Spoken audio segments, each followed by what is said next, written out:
We're live with you this morning with the next installment of the E&P Zoom VX series. That stands for Virtual Experience. Glad to see many of returning guests. And this is a many of our series with executive next practices that we're doing for the community. And this is going out globally, by the way. Welcome participants from Mexico. I see Mexico, Canada.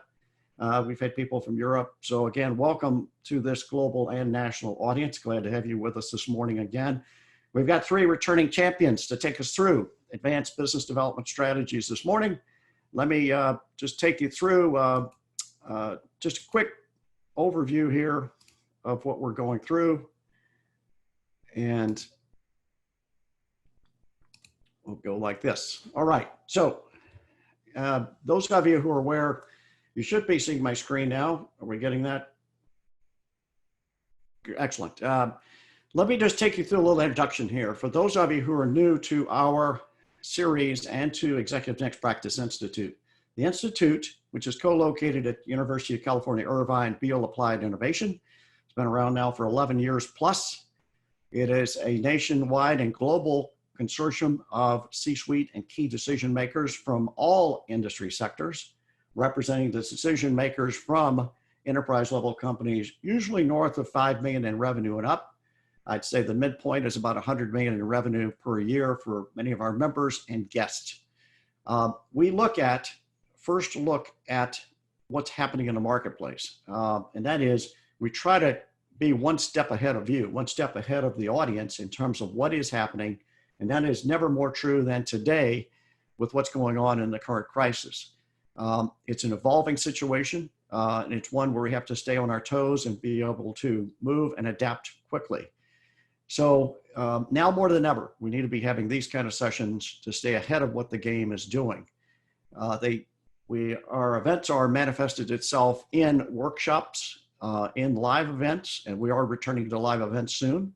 And these types of online events where we bring in the best of the best speakers to review what is happening and prepare you to be ready for today and tomorrow's challenges.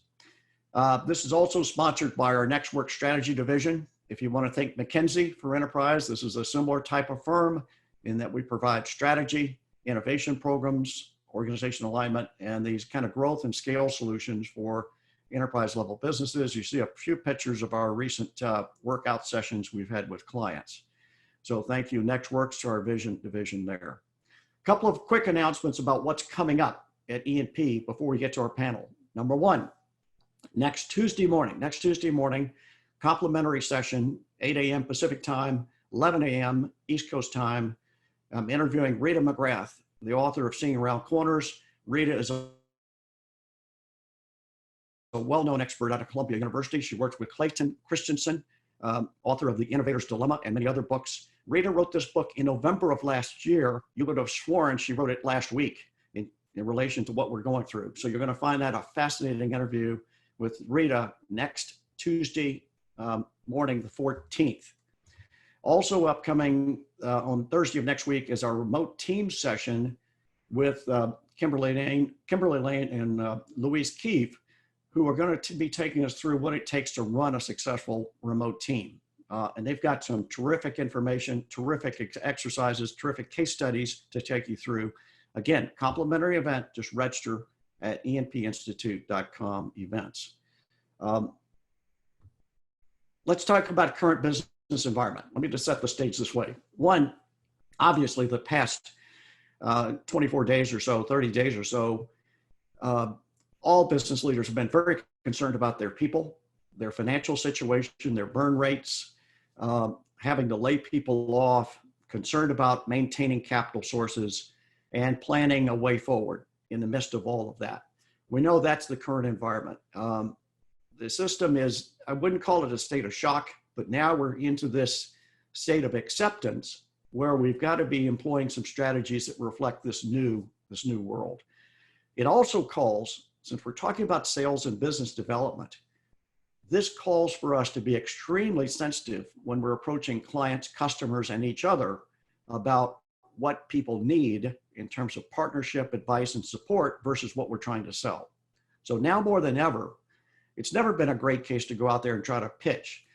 Now more than ever, this is a time to reflect you being a partner, offering good support and advice for people and being a resource to them, as opposed to being anxious to get your sales pitch out there. These experts this morning are going to help us set the stage and then define what we need to be doing next with regards to the current state of business development and maintaining connection with our marketplace. This recovery will not be one size fits all. Absolutely not. The pace, the scale, and timing of this recovery will depend on the industry sector. If you're an airline, it's going to be 24 months. Delta Airlines right now is running through $60 million in cash a day. That's their burn rate, $60 million a day. They anticipate 2-year recovery timeframe. Others, however, are going to see a much shorter time frame in terms of recovery and getting back into the market and looking differently, but getting back on their feet much faster. We've got to recognize that this is going to go at a different pace and scale. Secondly, now is the time the smart people are taking a step back, innovating their business model and their practices and policies. That's why you're on this call today. And that's what we hope to provide you from the sales and business development perspective. Find a new way of innovating to develop better value for your marketplace. And then finally, what can you do now in terms of communicating and connecting with your community and clients? So we're going to have this presentation. These folks have all agreed to share what they've got in a very short span of time.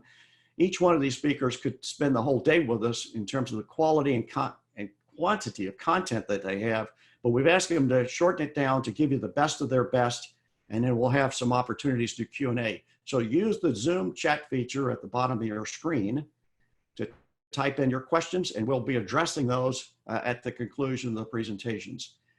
Again, let us know what you're thinking, and we'll move forward from there. Also, join this series at enpinstitute.com events. Go to our web page. By the way, you can find Executive Next Practices simply by Googling Executive Next Practices, and it'll come up 1,000 times. Go to our site, join these series. You'll see both the expert interviews as well as these types of educational sessions. Use the code today. If you follow up with our speakers today, use the code ENP/VIP, ENP-VIP. In any of your follow-ups with today's speakers, they're prepared to offer you a special consideration based on the fact that you have participated today, and we're glad you're able to join us. All right, let's get to our thought leaders. We have, again, our returning champions, Jason Duncan, who's Chief Storyteller and CEO of Millard Farm Media, our long-term partner in this space, long-term partner of ENP. Delighted to have Jason back. Scott Bailey, also equally a long-term partner going back many years since our origins of Executive Next Practice with Sandler. And Brian Sullivan, our expert from Sandler Enterprise Selling. Scott Bailey will give him an introduction here in just a moment. Jason, I'm going to start with you. Again, Jason is the premier source for information around media, around the development of websites, around omni-channel marketing. And we've asked Jason to kind of take us through what is the first thing we should be doing prior to even relaunching our business development strategy today. What are the kind of things we need to be doing to get ourselves ready to go back after this market in this time of turmoil? So Jason, I'm going to exit here and turn it over to you. Thanks, Scott. Welcome, Jason. I'm really excited to be talking about this. You know, the good news is that there are some brands that were already doing these strategies we're talking about, but there are a lot of us that weren't. So now is a chance to get clear on all this, get your messaging right, and really connect your digital sales and marketing with your real life sales team. And what I love is that full disclosure, I've been part of the Sandler sales training program, and it changed my business. We had an abysmal close rate, before we started the Sandler program, and now business is much better, and all this ties together. So make sure you stick around to the end, because what Brian is bringing to us is those tactics we need to use in the real world, even though the real world's changed a little bit and become a little more digital. So the good news in the midst of everything that's happened to us is that it's never been easier to communicate with clients and employees in a way that makes it easy for them to ignore us. It said that there's over 3,000 messages put in front of us every day. So how does your brand stand out amongst all that noise? And noise really is the enemy. Here's a test you can take to see if your brand is creating noise. Actually, I've got two tests. I only got time for one today, but the first one is look at your company website, or actually find somebody that knows nothing about your business and have them look at your website. Can they tell what you do in 5 seconds or less? Or do they have to solve a riddle to figure out what you do? If they can't figure out what you do in 5 seconds or less, you've got a communication problem. And I guarantee that extends to your sales team, because the next test is go to your sales team and ask them to tell you what they do. And if they say, well, I'm in sales, there's a communication issue there. So by the end of this time together, I want to give you the steps your organization needs to increase sales on and offline. And make sure you stick around the end, because I'm going to give you a another free training that you can use to take this to the next step. So over the last 20 years, I've helped brands such as Microsoft launch Xbox 360, Google launch Chromebook. We helped Nestle launch everything from food products to beauty products. We've done all kinds of different things, from B2B, aerospace, you name it, we've touched it in some way. And I tell you this because when it comes to digital marketing, it's hard to tell who knows stuff and who's faking it. Well, I can tell you I'm old enough to actually know stuff, and you're gonna get the benefit of that today. So what would it be like if your company could attract more of your ideal customer? How would that change your business to be able to, instead of going out and pursuing them, even in this time of economic uncertainty, to attract them? Well, the first issue that your company has is that your confusion in your message is costing you sales. So if you failed those 2 tests I gave you, here's the formula to fix it. So I want you to get a piece of paper and write down, we're going to do a little exercise, or you can do it on your screen, it doesn't matter. And oh, by the way, we're going to take questions at the end. So make sure that as you have questions, you're putting those in the question part of the Zoom call, and we'll make sure we get to those. So first, write down, who is your customer? And it may be architects, it might be retirees, whatever it is, write that down. Don't spend a lot of time on it. We don't have a lot of time to really dig down into this, but quickly just write down whatever comes to mind first. And then write down what is the problem they have as it relates to your product or service. So if you're an architect, write that down. If you're retirees, they want to retire in Florida, whatever that is, write that down. Next, write down the plan for how you solve that problem. And again, not a lot of time, just give me a couple of words on, what that is that you do. And then finally, what does success look like? Now, for some of you, this seems like a silly exercise, but hang in there with me. I promise you, I'm going to show you how this applies to everything you do on and offline. So for our brands to communicate more clearly, we need to use story. And when I mention that to a lot of companies, especially B2B companies, they think that what I'm telling them is that all their messaging needs to start with the words "once upon a time." And that's not what story is. Story is simply a system for communication, often told from one person's perspective. So cut through the noise when it comes to story and all the things that we believe about it that are incorrect. It's just a system for communication that's built into us from birth. And it's the reason why you love movies and you love books and you love TV, whatever your favorite story medium is. Let's take that same formula that makes Hollywood so rich, and let's use that in our businesses to help communicate clearer. And let me show you how this works in your business. So this is an example of a website. And your website needs to start with a headline that clearly tells what you do and for whom. So it might be, we help architects so they can save money for their clients. So that subheadline would be "so they can." And you need to properly be calling people to action. And I get pushback from B2B companies especially. They say, well, my website doesn't need to be a sales tool. My question to them is, why do you have a website? Yes, it's true that people can't buy anything on your website, but they are going through the sales process. So why not nurture them through that journey so they can get to that step before they make a purchase? So for example, up here in the upper right-hand corner, you see that I have CTA button. That stands for call to action button. Right now, your website probably has something like log in or contact us.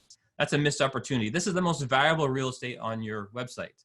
This needs to tell them what to do next. So request a quote, or buy now, or whatever that is, or talk to an advisor. So make sure that you use that spot properly and don't waste an opportunity by trying to send them off to social media or some other place. Next, we need to talk about that problem. So this is where this formula starts to show even more. This top piece talks to our target audience. This next part talks to their problems. Now we talk about success. Then we talk about our products and services. We give them a plan. And finally, if they're not ready to take that call to action that we keep repeating down the page, we give them an opportunity to connect with us through a lead magnet.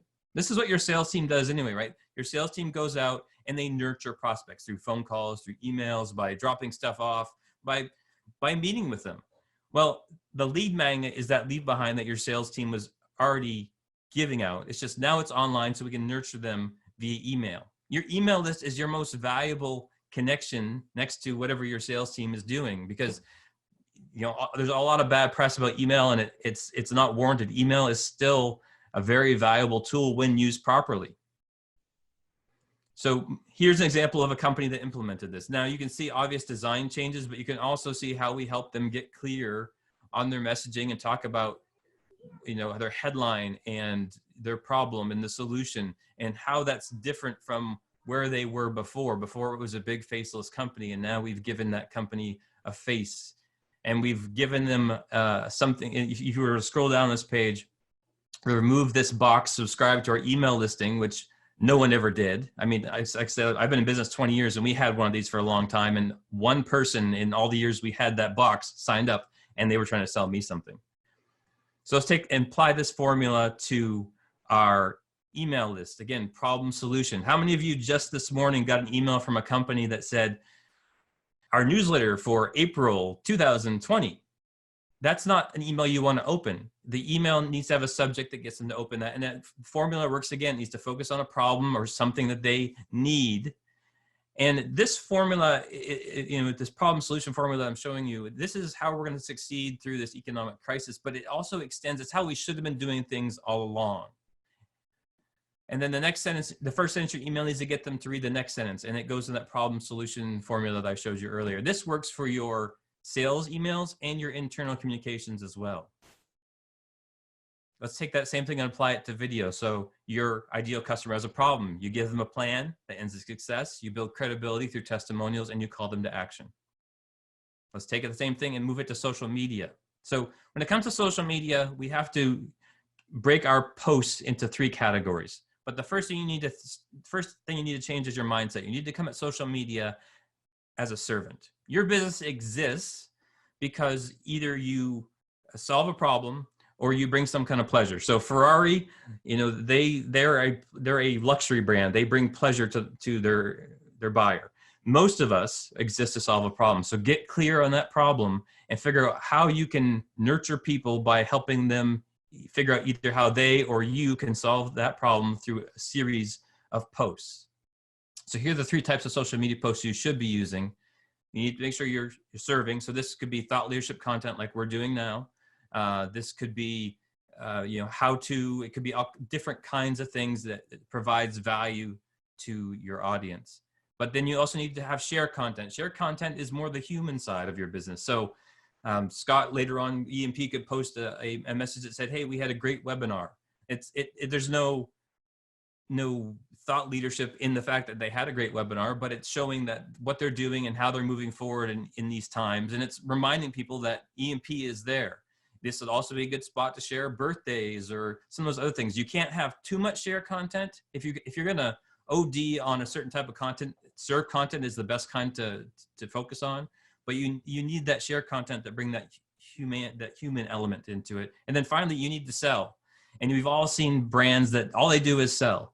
And they forget the other 3 in building a healthy diet of social media. And again, it goes back to that problem solution thing that I talked about before. So here are the main social media platforms that work for all businesses. Well, most businesses. So Twitter is kind of the outlier there. You really got to make sure that your audience is on Twitter. Most of us, B2B companies, we think of LinkedIn as the first place to start. And it really is a great opportunity. The challenge is that it's very expensive compared to the others. So what we recommend is an omni-channel approach. So let's say you're targeting architects.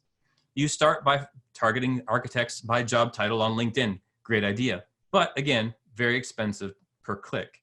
Once you get them to your website, then you can retarget them on these other platforms. So let me show you what this might look like. So here's a client. They're using YouTube, Facebook, and AdWords. Apparently this one wasn't using LinkedIn. They should have been. The idea is that these posts push them to a sales page or move them to a sales page. We're not pushing, we're more leading. And some people purchase, but some people need more information. So we continue to retarget. That just means share more information with until they're ready to buy. We lead those people to a different sales page because maybe there was something in this one that they weren't interested in. And that one leads them also to make a purchase. And again, this purchase may be talk to a salesperson. Purchase is vague in this example because it means different things to different people. You can't get on my website and buy anything. You have to talk to a salesperson, just like most of the people on this call.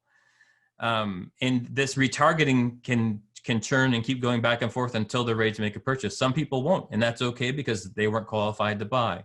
We then move them, once they made a purchase, to a thank you page. And then we send them an email and continually retarget them on these other platforms. And this is just one example of how you would use multiple channels to follow up and to get people through to a spot where they're ready to either talk to a salesperson or make a purchase. So your next challenge, the next 30 to 60 days, is to create a marketing blueprint. And here are the steps you need to go through. So make sure you get clear on that headline. Create a lead magnet, and your lead magnet can be a video series. It can be a checklist. It could be some kind of information they need to download. There's lots of different types of lead magnet. Video is the most powerful. And what's interesting about, we're talking about video, is video has become much more important to us all now that we're in this lockdown, quarantine, whatever we're calling it these days. Video is the next, and you've all seen this in your business, next to face-to-face communication, video is the most powerful tool that you have. So using this opportunity to connect via Zoom call or to send a small video to somebody that you created off your webcam just to say hi and talk about some of the problems they're having and how you can solve them, or to really start to leverage YouTube or LinkedIn video, whatever that is. This is a good opportunity to get clear on that and start to figure that out. If you're not ready to start now, at least when to start to figure it out now so that you can leverage that in the weeks to come. Get your email nurturing campaign set and all these other things that are on this list. So to help you move on to the next phase in this whole thing, I have another training that I created. It's a 20-minute presentation on how to increase sales with video. We talk about the video funnel and the different types of videos that you need. And since videos, again, has become so important, I thought this would be an important training for everyone to move on to as the next step in their journey to creating their marketing blueprint. I'll turn it back over to Scott. Scott, I think we lost you. Now I'm back. There he is. Thanks, Jason, for sharing that. Again, great graph, great roadmap to taking us forward here. Again, by the way, this video is going to be available on the E&P YouTube after this session. So if you missed something, let us know. And we'll also be able to share with you the actual, some of the PowerPoint slides on our website as well. I want to move on to the next phase here. So Jason's done a terrific job of setting up our strategy about how we want to look and feel to the marketplace. Scott Bailey, I know you and Brian can take us now into how we better segment and target our prospects. So Scott Bailey, I'll turn it over to you. Thank you. Great. Thank you, Scott. And great job, Jason. When Jason originally contacted me, I guess about 4 weeks ago, and asked me to put this together with him, I was all over it. Didn't hesitate to want to help in this situation we're in right now, but I wasn't really sure where to get started.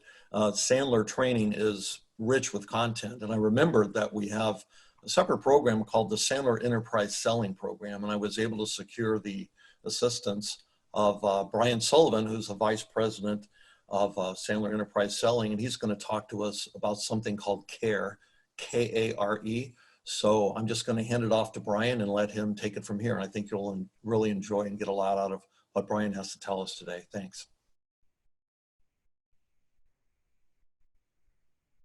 Thank you, Scott. And Jason, thanks so much. That was very enlightening, and I think really connects quite well to what we're going to talk about now. And to kick things off, what I'd like to do is advance this slide here. So as Scott mentioned, at Sandler Enterprise Selling, we deal with clients all over the world. And all of our clients, they put their accounts in different categories. And so what do we typically see about the categories that our clients put their accounts in? Well, it's very common that you have your geographic buckets, if you will. You have your mid-Atlantic accounts and your Northeast region accounts. And then, of course, you have your verticals. You have your manufacturing accounts, versus your financial services accounts. Everyone designates via verticals. And then, obviously, it's done by revenue size. Scott was actually talking in his introductory presentation about designating organizations based on the revenue they generate. Very, very common. And certainly the number of employees matters in many different business models, certainly in insurance and software. Makes a big difference how many employees are in the organizations that we serve. And then obviously we break our commercial accounts from our public sector accounts. Very, very common delineation. And so while there's value in all of these tags, if you will, I would offer that they're still relatively tactical. In fact, you could take any high school student, you could turn them loose on all of the accounts in your territory, both clients and prospects, and they could hop on the internet and have them put in these designations quite simply because it's something that teenagers are very good at doing on the internet. So Scott mentioned care, and that's what I'd like to talk to you about today. So what's different about care? What's different about the way that we look at the designations of accounts?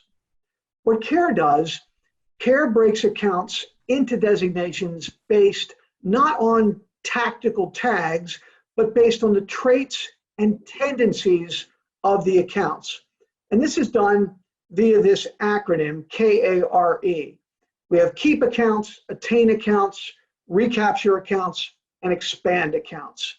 Keep accounts, they represent likely 80% of the clients in your portfolio, the Pareto principle, if you will. You're very happy to have them. They pay on time, they communicate with you, but they're likely not going to change your life. Then we have attain accounts. Attain accounts are your profile prospects. Actually, Jason referred to this in his presentation. He talked about your ideal profile. Your attain accounts are just that, your ideal profile of accounts whose business you've not yet won, but you'd very much like to. Then we have recapture accounts, very similar in profile to attain accounts, but the difference is you did business with them in the past and you no longer do business with them for whatever reason. Perhaps you made a mistake, they made a mistake, they were purchased by a new parent. For whatever reason, they're no longer clients, but you'd love to have them back in the fold. Then we have expand accounts. Expand accounts represent likely 20, 25% of your portfolio of active clients, but these are your clients with the most significant potential for growth in both revenues and profit. These are the clients you want to make significant investment in. These are the clients, as we like to say, that you want to tuck in at night.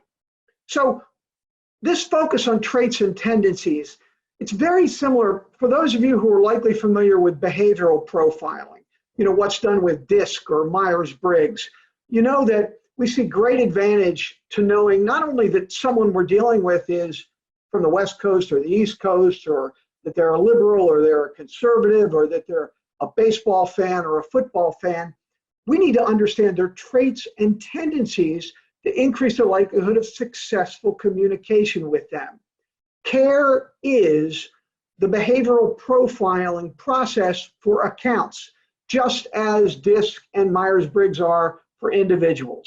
So why is this important? So I'm going to give you an example now from the insect kingdom, right? So if I were to tell you that a black widow spider and a daddy longlegs were both spiders, likely wouldn't get much argument.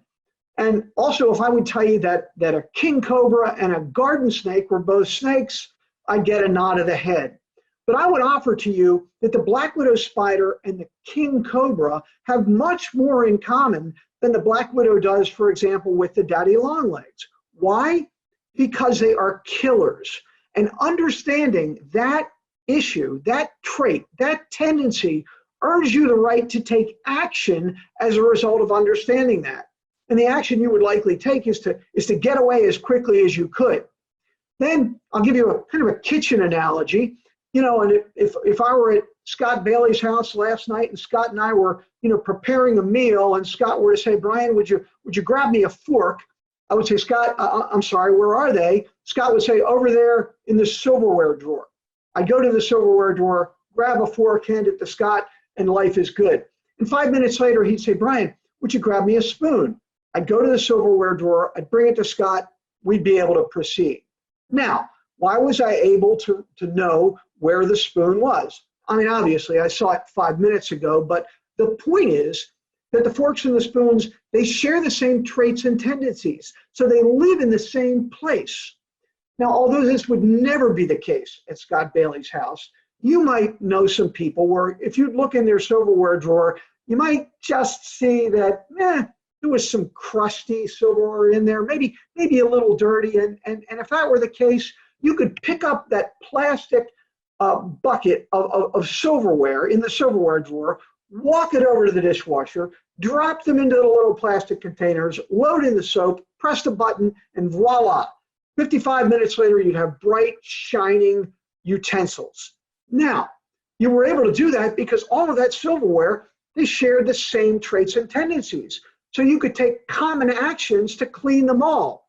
Had you decided also to go into Scott's refrigerator and grab the iceberg lettuce from the vegetable bin and put that in the dishwasher, and also that box of Triscuits from the pantry, put that in the dishwasher as well, the result wouldn't have been quite so good 55 minutes later, because the iceberg lettuce and the Triscuits, they share totally different traits and tendencies.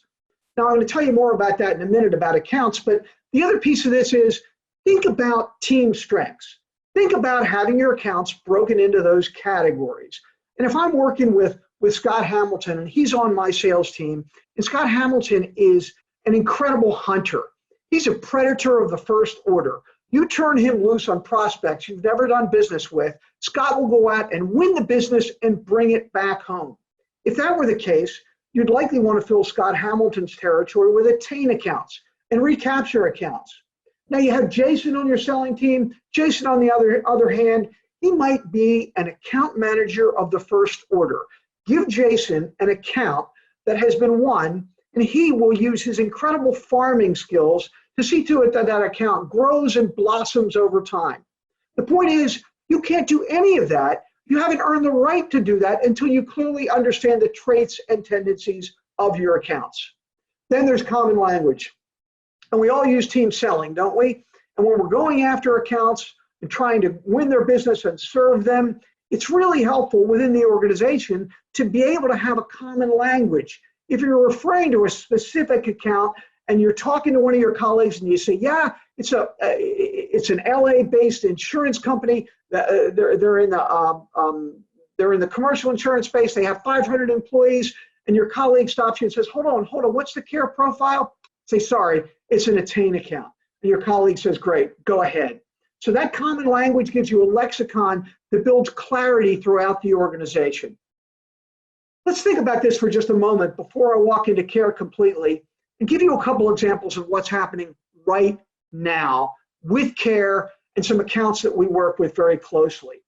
We deal with a transportation services firm in the UK, and you heard Scott talk earlier about Delta and $60 million daily. Think about that. Think about what you've heard about the potential payoffs to the airline industry. And then think about our client that provides logistics services to aviation, to rail, and to shipping. And think about the world that they're living in right now. Think about the fact that they have keep accounts that have become recapture accounts. Their world is changing dramatically.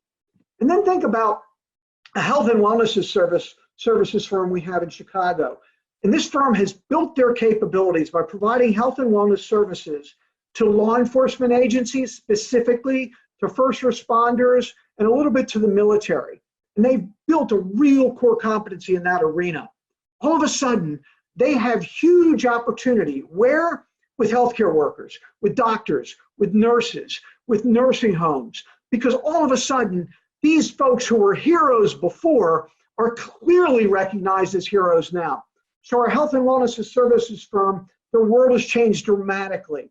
Their attain profile has changed because they're now serving different types of clients, all because they were able to focus on the traits and tendencies of their organizations as opposed to the tactical tags. So let's take a look at what the care process, what it is, how it really works. We start with our clients by reviewing what we see as common attributes of keep, attain, recapture, and expand. And I'm going to walk you through each of these real quickly in just a moment. But then we move to customize the attributes to fit the model of each specific client, because every model is different. Then we put the actual accounts, clients and prospects into the designations, and then we craft the common actions for each designation. Common actions like the dishwasher for the forks and spoons, which both lived in the silverware drawer, sharing the same traits and tendencies. Let's take a look first at the common attributes. Again, we talk to clients all over the world, and we develop an understanding of what the average attributes are for each category. And let me take the eye test away and go into it, zoom in this a little bit. Let's look at an average keep account. What do we hear from clients all over the world as to what the common keep account looks like? It's a current client, you're in maintenance mode likely, the profitability and the growth potential are likely nothing to write home about. You're happy to have them. Your vulnerability level is relatively low, acceptable relationships, and it's pretty cheap to keep this account on board. Again, likely represent 80% of your current clients, and you're happy to have them, but they will never change your life. Then we have attain accounts. This was Jason's ideal client profile. And you know, the accounts, the clients that we deal with all over the world, the attain attributes here are exactly what is in the ideal client profile. So the vast majority of our clients have already built their attain profile. So this is typically, for most clients, a cut and paste. New business target, they match your profile. Your vulnerability is low because clearly, I mean, you have no revenue run rate, but you're projecting that both your profitability and growth potential will be what you're looking for. And it's not going to be the kind of pursuit that's going to cost you so much money that you wouldn't go after the business. Your relationships at this point are probably neutral. Recapture accounts, as I mentioned before, it's a previous client, but it's currently inactive. Again, some of the attributes are very similar to attain accounts, but what you need to understand is there is history here. History you need to take into account, because if you ignore it and simply treat it as an attain account, you're likely going to run into some significant issues when you haven't done your research. And last, these are your expand accounts. These are your most treasured assets. Current major clients, high profitability, strong growth potential, and huge vulnerability. Why is the vulnerability so high? Because for your expand accounts, you have competitors who know you are there. They know these are your breadwinners, and they are strategizing to take this business away from you. Yeah, your competitors would love to win your keep accounts as well, but I guarantee you they're not having 3-day offsites to build strategies to take your keep accounts. They are doing that with your expand accounts. You likely have significant relationships, and these are investment targets for growth. Now, perhaps less now, but quite often when I give this presentation at a different time than what we're dealing with right now, I get this question. What about accounts you need to fire? What about accounts you currently have who don't match your profile any longer? Let's go back into the animal kingdom, if we may, for a little example. And I'll take you to the summertime when you're playing Frisbee in the backyard and the Frisbee goes over your head and into the wood pile. You reach into the wood pile, you pull out the Frisbee, and you have one of those huge hornets on the back of your hand. You know, the ones where the quiver is just kind of shaking. It hasn't stung you yet, but the likelihood is very strong. So what do? Do you calmly walk over and sit on the picnic bench and build a strategy to remove this wasp from the back of your hand? Absolutely not. You swat at it as quickly as you can, hoping that you knock it off your hand before it stings you. And the analogy there is if you have current toxic accounts in your portfolio, accounts where your margins are abysmal, in some cases even negative, or where they simply don't even bother to communicate with you, you need to take action quickly to remove those accounts from your portfolio. Now, sometimes taking those actions will produce good results. I would say 15 to 20% of the time, the account will recognize that perhaps they haven't valued the relationship as much as they should have. They'll grant you an opportunity for a rate increase, increased levels of communication, in which case they become a keep account. If that doesn't happen and they go away, so be it. You've cleared out something from your portfolio that likely shouldn't have been there in the first place, and you've given yourself time to focus on more deserving accounts. So that's the care process, and I'll share this much about it. For our clients that follow care, it really touches all elements of their business. It's used for financial planning. It's used for compensation planning. It's used, obviously, in CRMs and in pipelines. And it is not the type of process that you do in January and you put it up on the shelf next to your 401k manual and you never touch it again. It's an extremely dynamic process, constantly refreshed. And as you've seen in terms of our UK aviation services firm and our friends in Chicago, who all of a sudden are dealing with a totally new prospect base, there's no better time than now to be refreshing your focus on care. That's the care process. We're going to be doing some Q&A now. I'll turn the ball back over to Scott at this point. Yeah, thanks, Brian. Great overview of the process itself. So those of you participating here, use the chat feature or Q&A feature. Type in your questions on the chat feature if you wish, and we'll answer a few, and we'll go from there. So Brian, I do have a question about when you start segmenting these accounts, then what typically is where do you start? Is this a process where you're getting your team together and just reviewing the entire client list, or where is your actual starting point at this point? Knowing that right now there's never been a better time to look at strategically at what you're doing in this arena. Where's the starting point? Yeah. That's a great question, Scott. Typically, as I mentioned, we would share the common attributes to give everyone a general understanding of what each of categories meant, but then it's taking those attributes and mapping them to your world. Different types of accounts, different types of clients of ours have very different visions of what those categories mean to them. It's typically a collaborative effort that certainly involves the full sales team, quite often marketing and perhaps other members of the organization as well. And I'll tell you, Scott, given what's happening today at this very moment with all of the virtual communication, it's a wonderful collaborative exercise to run via Zoom. I've been in many of these sessions recently with organizations that are instituting care for the first time, and certainly with those who are refreshing it, because your care attributes, as I mentioned earlier, very similar to what's in pipelines. What was there 6 weeks ago is quite different than what's there now. And it's your foresight about your accounts that will allow you to look forward to coming out of this on the other side and being able to prepare yourself for it by doing the process now. Yeah, it makes a lot of sense.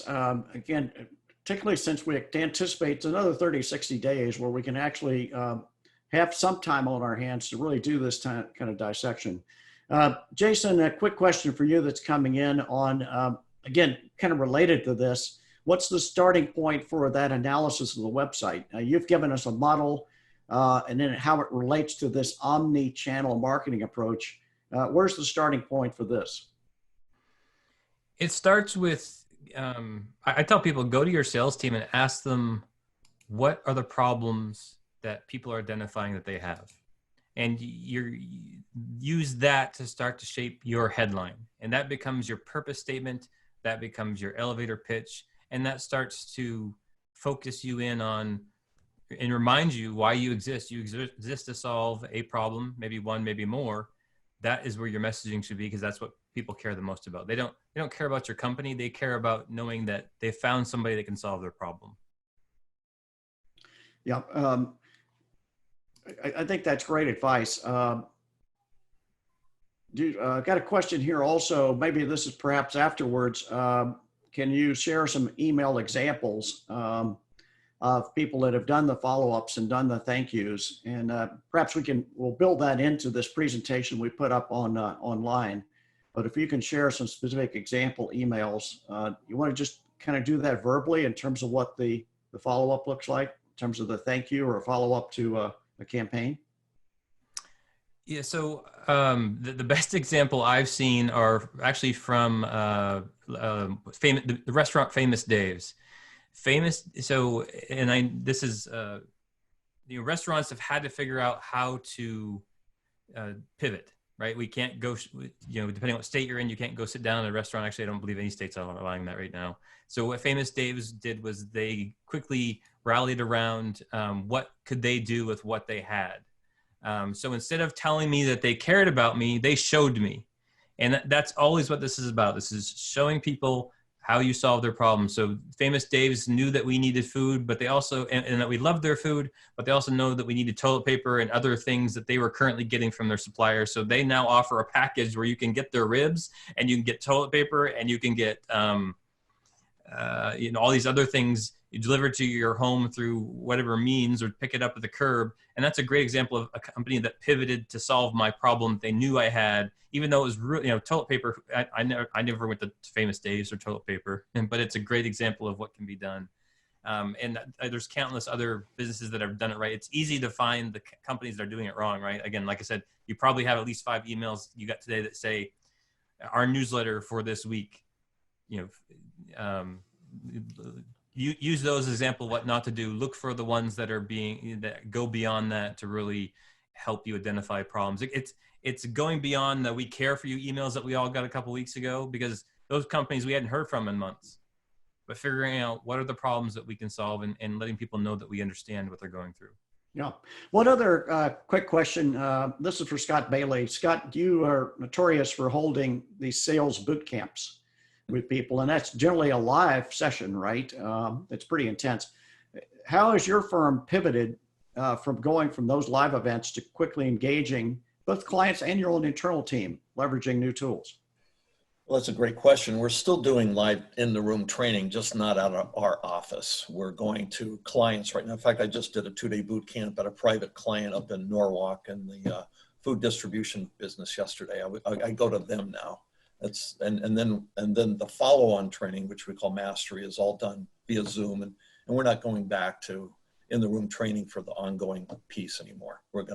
So it's going to be a blended form of training. But right now, we're going to go to clients with 5 or more people, basically, to make it work for everybody.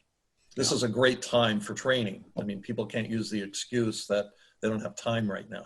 So the ones that told me we don't have time and the business is great, I say, what's your excuse now? Right. Let's get our people, together and get a plan together. Got a captive audience. Right. Well, as we bring this to a close, guys, thanks again for your thoughts and being thought leaders again, and continuing to be part of the E&P Institute network.